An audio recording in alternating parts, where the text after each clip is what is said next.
joy out of life, decimate people's savings, ruin their livelihoods, delay necessary health procedures, disrupt supply chains, thereby threatening famine, cause 2 million excess deaths from TB, HIV, and malaria, and lead to depression and despair.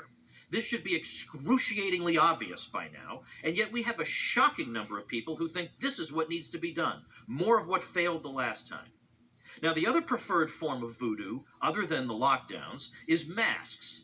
We've been told that if only Americans had worn masks for 6 weeks, this whole thing would have been over quickly.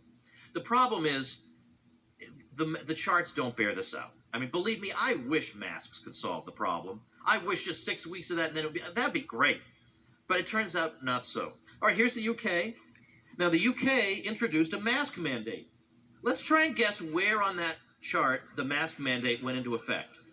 Was it maybe up at the top? They put it in and said, okay, now we really need the mask mandate? It was there. Would you have guessed there? Could I have held a competition? See who could predict where the mask mandate was introduced? Spain. Okay. Well, I bet when they got all the way up there, they said, we sure need a mask mandate. Where'd the mask mandate come in here? Right there. So the whole thing's over, and then they said, let's put masks on. Okay, let's go on. Let's go to the next one.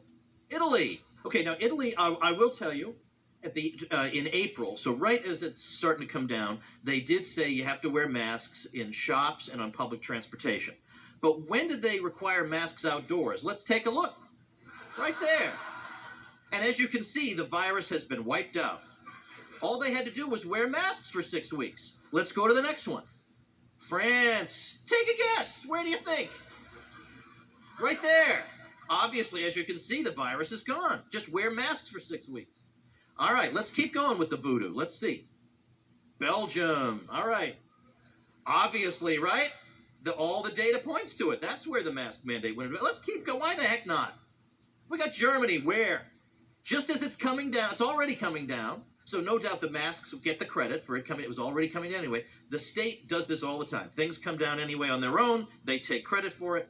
Let's keep going. Austria. Where? Maybe up at the top? Oh, no, here. And as you can see, the virus has been wiped out. Let's go to the next one.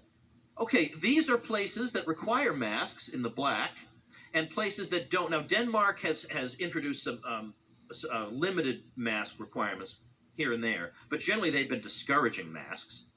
And isn't that funny? I thought by listening to the science and wearing masks, that would help slow the spread, and yet, look at the red lines. These are places that don't require them, and oddly enough, they seem to be doing better. Okay, let's go to another one. Kansas City, when did they have their mask mandate? As you can see, the virus was suppressed. All right, let's move on. Montana, right there. We get masks, and then we get that. So then here's Montana versus Sweden. I'm just not being fair here. That's just not right. Okay, UK versus Sweden. Okay, UK going back up, Sweden doing fine. And this shows us where all the different things the UK tried to do while Sweden is still living normally. Czech Republic versus Sweden. Okay, when did Czech Republic get its mask mandate? Probably way up there because they were panicked. Nope, they got one here, they got one there, and then it goes up and up. Okay, now this is a chart of 4 counties in Tennessee. Can you guess which one of them closed bars and limited restaurants to 25%? I mean, as you can see, one of those charts is radically different from the others. It's the one in the lower left, but who cares, right? It's obviously all the same. If anything, that one looks worse. So who even understands? So what should we do? Okay, what should we do, wise guy, you may say? We should live. We should protect the vulnerable and let everybody else live. And some people say, thank you.